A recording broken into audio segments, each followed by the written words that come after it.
bernyanyi bagimu selama ku hidup. Ya Allahku, aku hendak bermazmur bagimu selagi ku ada. Inilah yang ku renungkan setiap waktu, nyanyian pujian dan pengagungan kepadamu.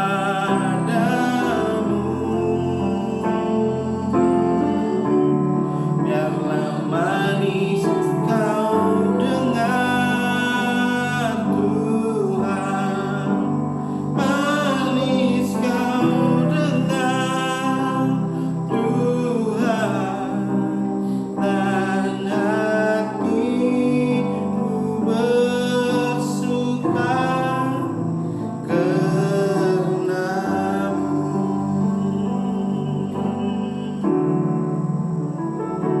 Ya Tuhanku,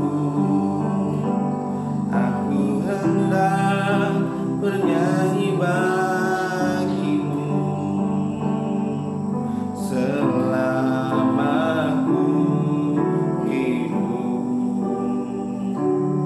Ya Allahku, aku hendak bermazmur bagimu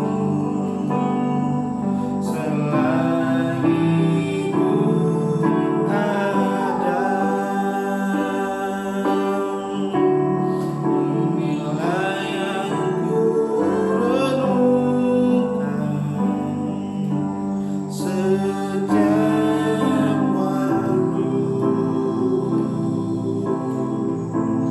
nyanyian pujian dan pengagungan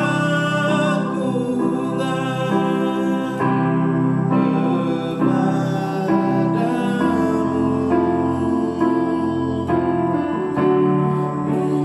Manis kau dengar Tuhan, manis kau dengar Tuhan, dan hatiku bersuka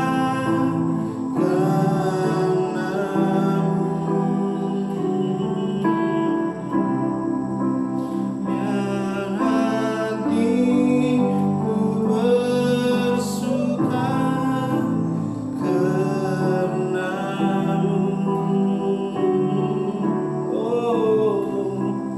Biar hatiku bersuka karenamu. Oh, dan hatiku bersuka karenamu. Baiklah, shalom dan selamat pagi semuanya. Puji Tuhan, kita sekali lagi dapat bersama pada pagi ini. Dan saya mau katakan apa kabar untuk sidang jemaat Tuhan ya. Mungkin saya berharap kamu berada dalam keadaan yang baik, kamu berada dalam keadaan yang sehat, sentiasa mengamalkan kebersihan di setiap waktu ya. Seperti mana pujian kita sebentar tadi, bahwa biarlah yang kita nyanyikan di tengah-tengah kerumitan ini, tengah-tengah kesusahan ini, biarlah melalui apa yang kita nyanyikan itu manis didengar oleh Tuhan. Amin. Kita percaya bahwa ada banyak orang yang sedang bergumul di dalam masalah hari ini ya, tidak habis-habis lagi COVID-19 ini. Kita tidak tahu bila akan masanya akan berakhir, bila waktunya akan berakhir, tapi saya percaya bahwa segala sesuatu ada waktunya di mata Tuhan. Amin. Kita percaya dengan waktu Allah, kita percaya dengan janji Tuhan, bahwa apa yang dilakukan oleh Allah di luar kemampuan kita, saya rasa, dan saya juga saudara akan setuju bahwa apa yang dilakukan oleh Allah itu adalah yang terbaik bagi Dia. Amin. Hari ini kita meneruskan firman Tuhan kita yang terdapat di dalam Keluaran pasal yang ke-12 ayat yang pertama hingga yang ke-25. Satu pembacaan yang agak panjang, ya. Ada satu pembacaan yang agak panjang untuk kita lihat bersama-sama. Ya, apa yang kita perhatikan di sini adalah di mana tentang perayaan Paskah. Kita tidak lama lagi, ya, tidak lama lagi kita akan merayakan Paskah, yaitu di mana kematian Tuhan Yesus di atas kayu salib bagi menebus dosa dan pelanggaran kita. Hari ini kita masuk di dalam perjanjian lama, yaitu di dalam Keluaran pasal yang ke-12 ayat yang pertama hingga yang dan seterusnya, ya. Yaitu firman Tuhan berkata, berfirmanlah Tuhan kepada Musa dan Harun di tanah Mesir, bulan inilah akan menjadikan permulaan segala bulan bagimu. Itu akan menjadi bulan pertama bagimu tiap-tiap tahun. Katakanlah kepada segenap jemaah Israel, pada tanggal 10 bulan ini diambillah oleh masing-masing seekor domba menurut kaum keluarga, seekor anak domba untuk tiap-tiap rumah tangga. Tapi jika rumah tangga itu terlalu kecil jumlahnya untuk mengambil seekor anak domba, maka ia bersama-sama dengan tetangganya yang terdekat ke rumahnya haruslah mengambil seekor menurut jumlah jiwa. Tentang anak domba itu kamu perbuatlah perkiraan menurut keperluan tiap-tiap orang. Hari ini kita akan melihat di mana ada suatu perkataan Allah yang disampaikan kepada Musa dan Harun, dan mereka harus membuat upacara ini, ya, karena waktu itu di mana bangsa Israel masih berada di tanah Mesir, ya. Karena pada masa itu di mana detik-detik kemuncak ataupun klimaks di mana bangsa Israel akan keluar daripada Mesir, keluar daripada perbudakan yang akan kita lihat di dalam firman Tuhan kita sebentar lagi, ya. Nah, saya tidak akan baca panjang untuk keseluruhan teks ini. Saya percaya saudara-saudari akan membacanya, tapi kita akan membaca keseluruhan cerita ini, apa yang akan berlaku, apa yang sedang terjadi, di mana Allah mengatakan kepada kepada Musa dan Harun, mereka harus membuat sesuatu, yaitu membuat perayaan Paskah, ya. Paskah berarti di mana Allah melewati. Paskah berarti adalah Allah melewati, di mana Allah melalui pada malam itu. Allah berkata bahwa aku akan melalui Mesir pada malam ini, ya. Aku akan melalui Mesir pada malam hari ini, di mana setiap anak sulung daripada ternak, anak sulung daripada manusia, setiap mereka yang tinggal pada waktu di Mesir, ketika Allah melewati dan Allah berkata, aku akan mencabut nyawa mereka, aku akan mengambil mereka, akan membunuh mereka pada waktu itu, tapi dengan satu tanda, yaitu melalui domba yang akan mereka bunuh itu, yang mereka ambil, dan setiap domba yang mereka ambil itu dan darah daripada domba itu ataupun kambing itu harus diambil, ya, harus diambil sedikit darah itu dan dioles di atas ambang pintu. Ya, dioles di atas ambang pintu setiap rumah orang-orang Israel. Kata Tuhan, kalau aku melewati dan aku melihat tanda itu, kamu tidak akan aku ganggu. Aku tidak akan ambil anak sulung ataupun ternakan sulung daripada ternakan kamu. Dan itulah peraturan yang mereka harus ikut. Itulah yang perintah yang mereka harus ikut, ya. Apa yang kita lihat di sini adalah bahwa ada sesuatu yang Tuhan mau katakan, ya. Ada dua perkara yang akan kita lihat, yaitu di dalam perayaan Paskah, dan kemudian ada satu perayaan lagi, yaitu perayaan roti tidak beragi, ya. Nah, kita lanjut untuk perayaan roti tidak beragi, di mana sesudah mereka akan keluar nanti daripada Mesir, mereka harus merayakan perayaan roti tidak beragi, satu tanda. Ya, satu tanda di mana mereka harus memperingati bagaimana Allah telah membuat mereka bebas daripada perbudakan itu, ya. Roti beragi satu tanda lagi, satu perayaan lagi. Mereka harus menguduskan diri, mereka harus mengasingkan diri daripada hal-hal luar, ya. Dimana di dalam firman Tuhan ini lagi mereka akan mengadakan perayaan Paskah roti tidak beragi itu selama 7 hari, ya.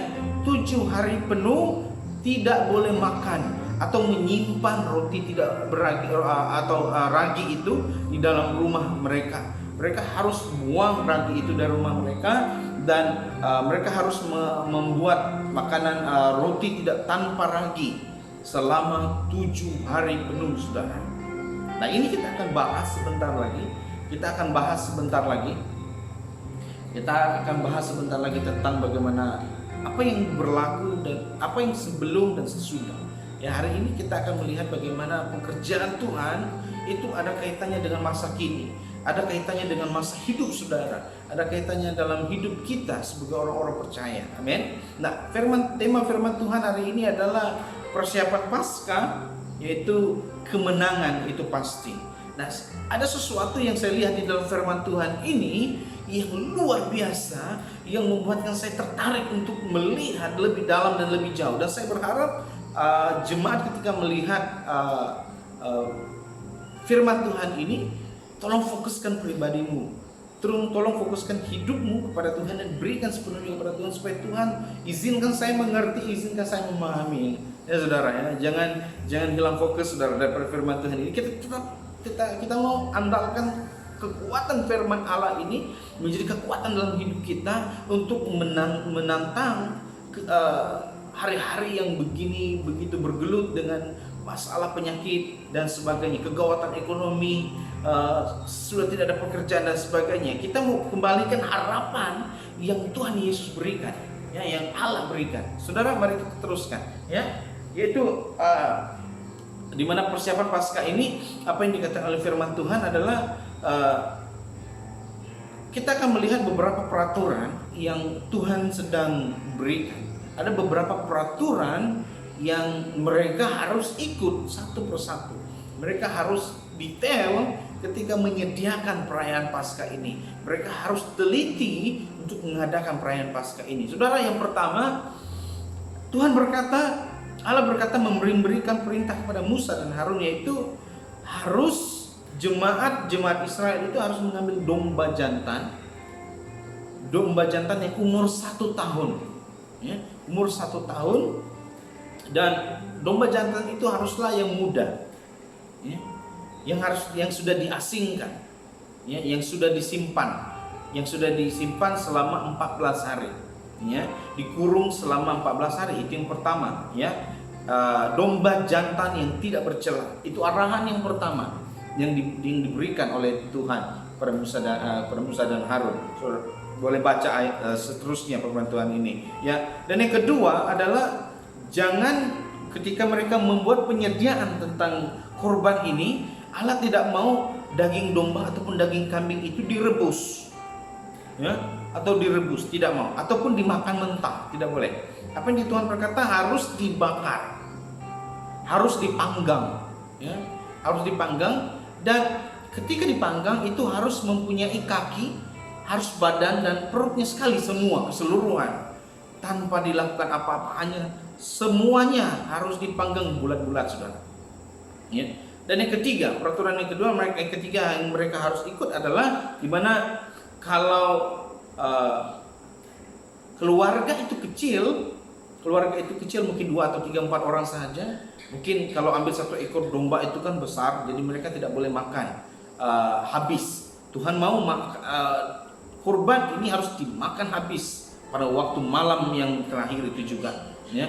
Persiapan ini mengambil masa, ya. Jadi ketika penyediaan itu, Tuhan mau ketika masaknya daging itu harus dimakan habis sampai sepenuhnya. Kalau tidak habis, Tuhan letakkan di perapian dan bakar sampai habis.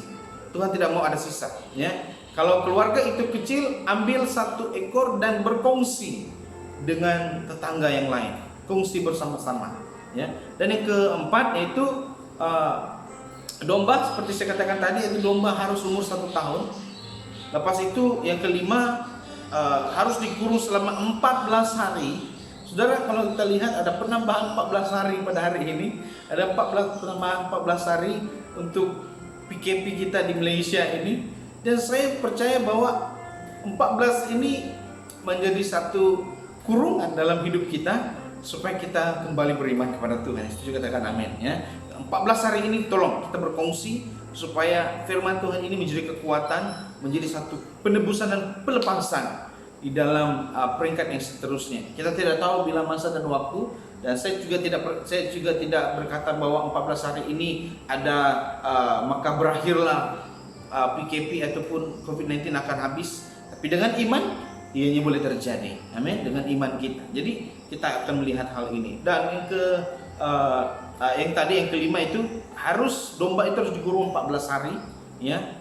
Harus 14 hari pada bulan Abib, itu pada bulan 4 ya, itu April pada bulan hari ini ya. Darahnya itu dioles ya di ambang pintu. Setelah korban itu diambil, darahnya harus diambil dan dioles di ambang pintu. Kemudian yang ketujuh, makan sampai habis dagingnya. Ini seperti yang saya katakan tadi ya. Perintah ini sangat detail diberikan oleh Allah supaya mereka yang mendengar, supaya mereka yang melakukan ini tidak ada satupun yang tertinggal daripada detail ini. Saudara perhatikan betapa detailnya Allah untuk melihat bagaimana jemaat Israel itu mau dibebaskan, mau dikembalikan, mau dibawa keluar kepada tanah perjanjian yang Tuhan akan sediakan bagi mereka. Nah, saudara, kemudian di dalam ayat yang ke-11 kita perhatikan ayat yang ke-11. Ada satu perkataan Tuhan dan berkata begini, dan beginilah kamu memakannya, pinggangmu berikat, kasutmu pada kakimu, dan tongkat di tanganmu. Ya, ini menjadi satu peringatan bahwa buru-burulah kamu memakannya, itulah Paskah bagi Tuhan. Ayat yang ke-11 ini merupakan satu tanda persiapan bagi jemaat Israel pada waktu itu akan berangkat keluar pada malam itu. Ya, semalam kejadian di mana Allah akan melewati tanah Israel dan akan merajut nyawa ramai pada waktu itu, hewan dan manusia di anak yang sulung ya. Nah, kita coba perhatikan baik-baik ya.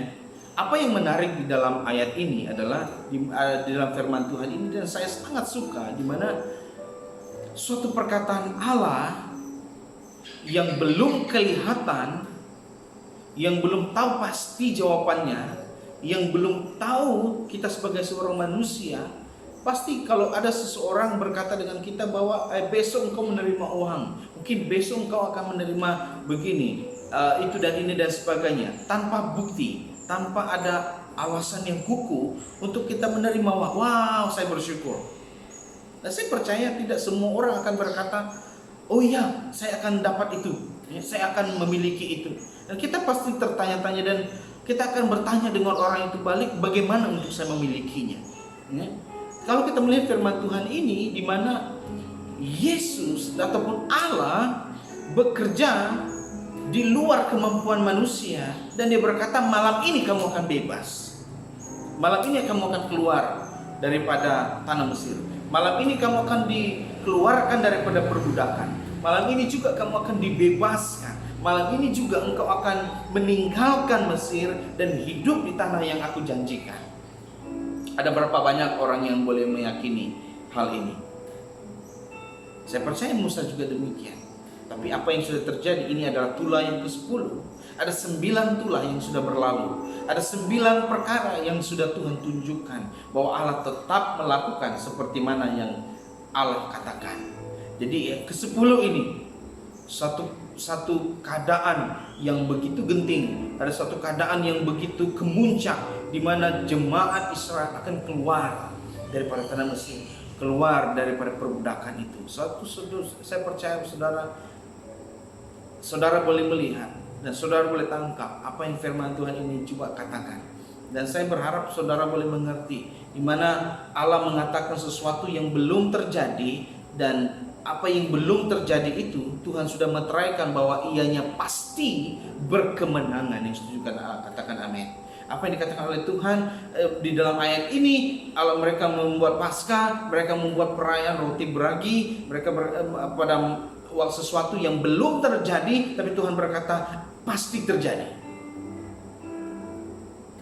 Saudara boleh mengerti di mana ya kita tidak dapat paham, yang kita tidak dapat mengerti, yang kita tidak dapat ucapkan dengan kata-kata. Tuhan sudah memberikan kata putusnya kepada bangsa Israel, kepada umat Israel.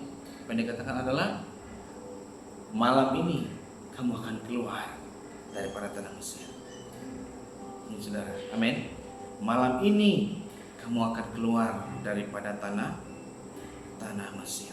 Saudara, dalam ayat yang ke-17 firman Tuhan berkata, Jadi kamu harus tetap merayakan hari raya makan roti yang tidak beragi, sebab tepat pada hari ini juga aku membawa pasukan-pasukanmu keluar dari tanah Mesir, maka haruslah kamu merayakan hari ini turun-temurun. Perintah Allah, perayaan Paskah harus dilakukan sampailah hari ini, sampai tahun 2020. Perayaan roti tidak beragi dilakukan oleh bangsa-bangsa Israel sampai pada hari ini. Dan kita sebagai umat-umat orang percaya tetap melakukan perayaan Paskah ini supaya kita memperingati bagaimana pekerjaan Allah. Bukan dalam setakat perjanjian, tapi bagaimana Yesus sudah menjadi korban yang sejati sehingga dia menghabiskan nyawanya di atas kayu salib hanya karena saudara dan saya. Amin. Perayaan Paskah di mana Allah menunjukkan kasih-Nya yang besar sekali sehingga dia melewati bangsa Israel dan membawa keluar. Saudara, berapa lama mereka berada di Mesir? 400 tahun, saudara. 400 tahun pergulutan, perbudakan, perhambaan, penistaan terjadi kepada bangsa Israel. Berapa lama mereka harus tunggu kabar baik ini? 400 tahun, saudara. 400 tahun bukan masa yang sedikit, saudara. Bukan masa yang singkat, bukan masa yang sekejap. 400 tahun untuk menunggu ketibaan suatu perkataan Allah. Allah berkata, hari ini kamu akan keluar, hari ini kamu akan bebas. Ingat, ada yang luar biasa. Sesuatu yang belum pasti terjadi, tapi Tuhan sudah klaim, sudah mengistiharkan, sudah menyatakan bahwa malam ini kamu akan keluar daripada tanah Mesir, keluar daripada perbudakan itu. Saudara, pada pagi ini, ya, apa yang kita coba lihat, ya, apa yang kita coba lihat adalah di mana sesuatu yang Tuhan berikan, sesuatu yang Tuhan kongsikan kepada bangsa Israel untuk mereka yakin bahwa apa yang mereka lakukan ini adalah suatu tanda kesetiaan mereka kepada Allah. Apa yang Tuhan katakan, oles darah itu pada ambang pintu rumahmu. Apabila aku melewati, kamu tidak akan kuganggu. Tapi barang siapa yang tidak melakukan perintah, ketika aku lewat, aku akan mengambil yang berharga di dalam kehidupan orang-orang kita, orang-orang kamu, orang-orang percaya, tengah-tengah bangsa Israel.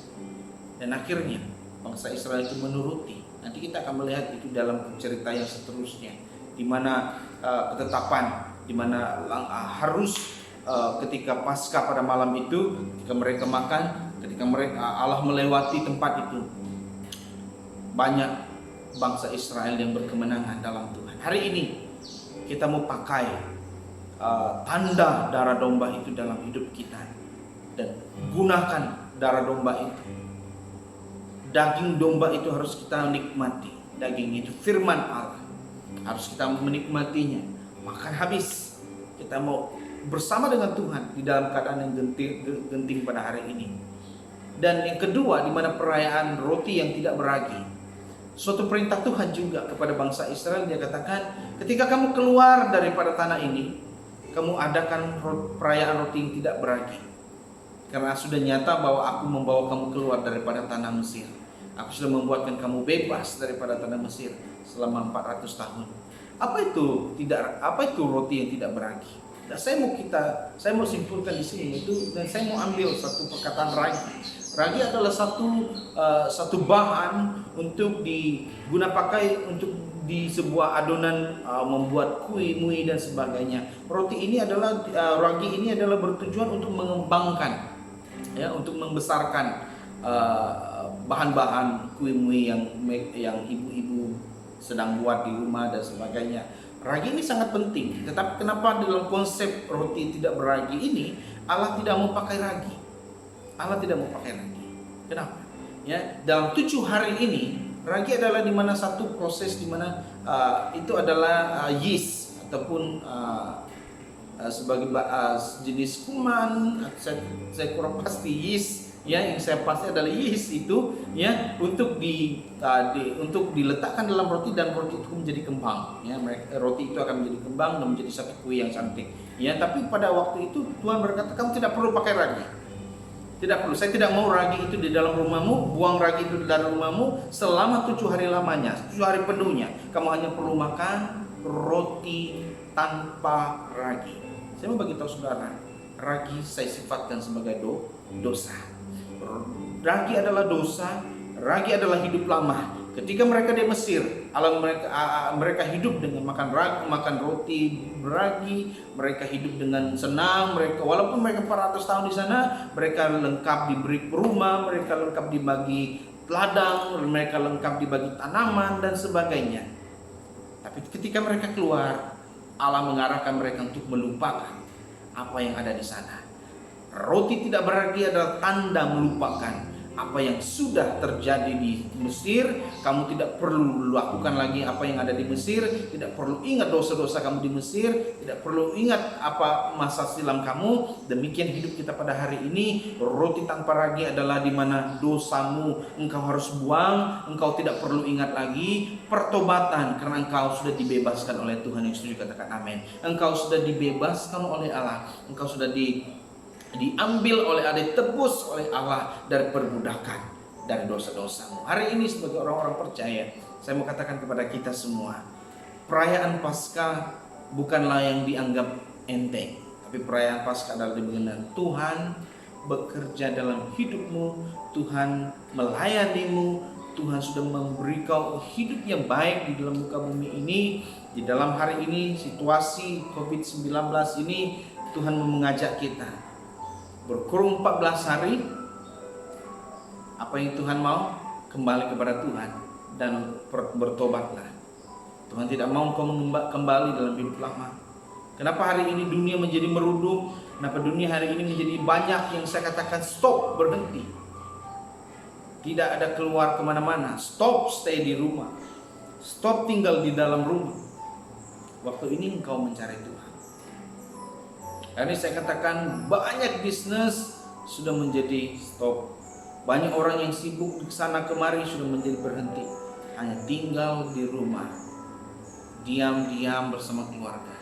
Tapi diam-diam bukan berarti tanpa Tuhan. Hari ini firman Tuhan mengajak saya dan saudara untuk kamu tinggal diam bersama-sama dengan Tuhan. Roti tanpa beragi, perayaan Paskah di mana Allah melewati. Hari ini satu dunia, bukan di Mesir, satu dunia. Allah berkata, aku akan melewati dunia ini. Barang siapa yang memberi tanda dalam hidupnya ada Yesus, engkau dipulihkan. Kalau bagi mereka yang sakit, bukan saya berkata bahwa setiap mereka yang mengalami sakit ini kena banyak, mungkin ada yang tertanya-tanya, jadi apa yang terjadi kepada Italia, apa yang terjadi kepada sana? Mereka bukan orang sebelah dan sebagainya, mereka itu orang-orang percaya. Kenapa mereka tidak sembuh? Ada banyak yang mati. Coba kita lihat, Allah berkata tanda itu bagi orang yang percaya dan melakukan perintah. Ada banyak juga orang percaya pada hari ini tidak punya tanda tentang Yesus. Ada banyak orang hari ini tidak memiliki Yesus pun dalam hidupnya. Dia hanya mau hidup dalam kehidupan mereka, hidup secara luas, tidak mau ikut perintah Allah, hidup dengan homoseksual, hidup dengan kehidupan yang merusakkan iman, hidup dengan berfoya-foya dan sebagainya. Ada banyak orang Kristen seperti itu. Dan saya mau tanya kepada kita, apakah mereka memakai tanda Allah? Mungkin di atas kertas, di atas surat pengenalan itu, di atas IC mereka, ID mereka, iya tertulis orang Kristen. Tapi saya mau beritahu kamu, apakah mereka memakai tanda atau tidak? Apakah mereka ikut Yesus atau tidak? Ada banyak orang Kristen seperti itu yang tidak mau ikut Yesus sebagai Tuhan dan Juru Selamatnya. Nah, hari ini pakailah tanda Yesus Allah, domba itu. Pada tanggal 10 ini kita akan mengadakan perayaan Paskah di mana Yesus meninggal. Yesus wafat di atas kayu salib untuk menebus dosa saya dan kita. Dan Yesus yang naik di atas kayu salib itu adalah tanda kita percaya kepada Dia bahwa Dia mati dan bangkit pada hari yang ketiga, dan terangkat ke surga dan kembali kali yang kedua untuk mengambil setiap orang-orang percaya. Saudara, semakin hari dunia makin tua, kedatangan Tuhan sudah semakin hampir. Bila kita mau memakai tanda itu, bila kita akan memakai tanda lusa, besok, dan saya mau katakan kepada kita, saya cabar jemaat Tuhan, pakai tanda Tuhan itu pada hari ini. Pakai Yesus hari ini. Jangan sia-siakan hidupmu dengan hidup yang tidak memberi jawaban yang pasti. Dalam Yesus, ingat bangsa Israel 400 tahun dalam perbudakan perhambaan. Berapa lama mereka harus tunggu waktu dan detik kegembiraan pembebasan yang sedang mereka nantikan itu. Berapa lama? 400 tahun. Di dalam perkataan 400 tahun itu, saudara, itu bukan masa yang sedikit, bukan masa yang singkat, masa yang panjang. Dan akhirnya dalam 400 tahun itu, Allah berkata kepada mereka, sudah waktunya kamu harus keluar. Sudah waktunya kamu harus berkemenangan. Sudah waktunya kamu tidak diperhambakan. Hari ini kita mengistiharkan Yesus di atas dunia. Allah mampu menyembuhkan. Allah mampu memberi kemenangan bagi orang-orang percaya. Saudara, kita mendoakan orang-orang yang sakit di hospital. Kita mendoakan orang-orang yang sedang mengalami sakit COVID-19 ini, satu dunia. Kita berdoa untuk semua pemimpin-pemimpin dunia agar kembali melihat. Ingat, perayaan Tuhan sebentar lagi kita akan melihat, sebentar lagi kita akan merayakan. Tapi biarlah sebelum kita merayakan, pakai tanda di dalam hati kita. Pakai Yesus dalam hati kita. Dan apa yang kita lihat adalah di mana sebelum dan selepas, di mana Allah melepaskan kamu daripada dosa, dan sesudah pada roti yang tidak beragi, Allah berkata, lupakan apa yang sudah engkau pernah lakukan pada hari ini. Dan Allah memperlihatkan kepada kita sebelum dan sesudah. Hari ini saya percaya Allah sudah melakukan yang terbaik dalam hidupmu. Maka jangan lagi melihat kembali yang ke belakang, arahkan hidupmu yang di depan. Rasul Paulus berkata, aku mengarahkan pandangan ke hadapan, aku berlari kepada tujuan, aku lupakan yang di belakangku. Karena di depan sana ada berkat Allah, di depan sana ada kesembuhan, di depan sana ada pemulihan, di depan Yesus, di bawah kaki Yesus ada mujizat besar akan terjadi atas milik. Yang setuju katakan amin. Saudara, saya mengajak dan saya memberi cabaran ini kepada jemaat Tuhan. Yakin kemenangan itu pasti. Letak iman, percaya kepada Allah. Allah melakukan, ya, Allah akan membawa engkau keluar dari masalah itu. Allah akan membawa engkau dari masalah penyakit COVID-19 ini yang melanda satu pandemik dunia, yang satu melanda dunia ini, merugikan juta-juta ringgit, merugikan bilion-bilion ringgit. Mengapa? Mesir sudah rugi 9 tulah yang sudah berlalu. Mesir sudah rugi berjuta-juta dan berbilion-bilion, triliun-triliun. Kalau kita masih melihat keadaan tulah katak, tulah ais, tulah penyakit, tulah belalang dan sebagainya. Kalau kita melihat di sana berjutaan habis sudah duit yang dilakukan oleh Mesir agar mereka menjadi pulih kembali. Dan akhir tulah ke-10 ada anak sulung daripada Mesir, Raja Mesir, diambil oleh Allah, dirampas oleh Allah. Suatu peringatan. Kaya pun kita, ya tidak menghalang kuasa Tuhan. Hebatnya kita, yang tidak akan menghalang kuasa Tuhan. Saudara, pada pagi ini saya satu ajakan firman Tuhan kita di dalam di dalam 1 Tesalonika pasal yang ke-5 ayat yang ke-5 hingga yang ke-8. Firman Tuhan berkata, karena kamu, 1 Tesalonika pasal 5 ayat yang ke-5 hingga yang ke-8, firman Tuhan ajakan untuk kita, dan satu ayat firman untuk kekuatan kita. Karena kamu semua adalah anak-anak terang dan anak-anak siang. Kita bukanlah orang-orang malam atau orang-orang kegelapan. Sebab itu baiklah jangan kita tidur seperti orang-orang lain, tetapi berjaga-jaga dan sadar. Sebab mereka yang tidur waktu malam, dan mereka yang mabuk waktu malam. Tetapi kita yang adalah orang-orang siang, baiklah kita sedar, berbaju zirahkan iman dan kasih, dan berkutupungkan pengharapan keselamatan. Hari ini saya mau kita sebagai jemaat Tuhan bangun dan sedar akan masalah ini, akan COVID-19. Bukan saja COVID-19, mungkin ada penyakit-penyakit lain, mungkin ada masalah hidup lain, apalagi sekarang ekonomi yang merudum. Mungkin ada orang yang tidak kerja, mungkin ada jemaat Tuhan yang tidak bekerja, yang tidak dapat memberi tanggung jawab penuh kepada keluargamu. Engkau tidak dapat memberi makan dengan baik dengan keluargamu, tapi yakini kembali kepada firman Allah. Yakin Tuhan akan memulihkan keadaanmu. Yang penting engkau memakai tanda di dalam hidupmu bahwa Yesus satu-satunya pengharapan besar kita. Mari kita tundukkan kepala kita berdoa. Tuhan Yesus, kami bersyukur hari ini karena kasih dan anugerah Tuhan memperingatkan kami tentang Paskah dan perayaan roti yang tidak beragi, di mana Paskah Allah berkata kami harus mempersiapkan, di mana kami harus memakai oleh darah domba itu, yaitu Yesus Kristus sebagai Tuhan dalam hidup kami. Dan ketika kami kalau sudah memakai tanda itu, dan Tuhan berkata, rayakanlah roti yang tidak beragi, rayakanlah roti yang tanpa ragi, di mana roti yang tanpa ragi adalah arti dosa, di mana kami tidak memerlukan dosa itu lagi, kami tidak memerlukan lagi ragi itu dalam hidup kami. Kami melupakan yang di belakang kami terus mengarahkan. Kami percaya dalam 14 hari ini ada mujizat Tuhan yang terbesar akan terjadi. Kami percaya Bapa, biar kehendak Tuhan yang jadi, biar kehendak Allah yang jadi, biarlah sesuai dengan iman kami. Kami percaya, kami terus berharap, kami tidak mau menyimpang ke kiri atau ke kanan. Kami fokus kepada Engkau sebagai Tuhan dan Juru Selamat kami. Bimbing kami Tuhan di dalam masa-masa yang sukar ini. Ingatkan kami, segarkan kami dalam doa, di dalam firman. Inilah doa, ini iman kami. Dalam nama Yesus menjadi Tuhan dan Juru Selamat kami berdoa. Haleluya.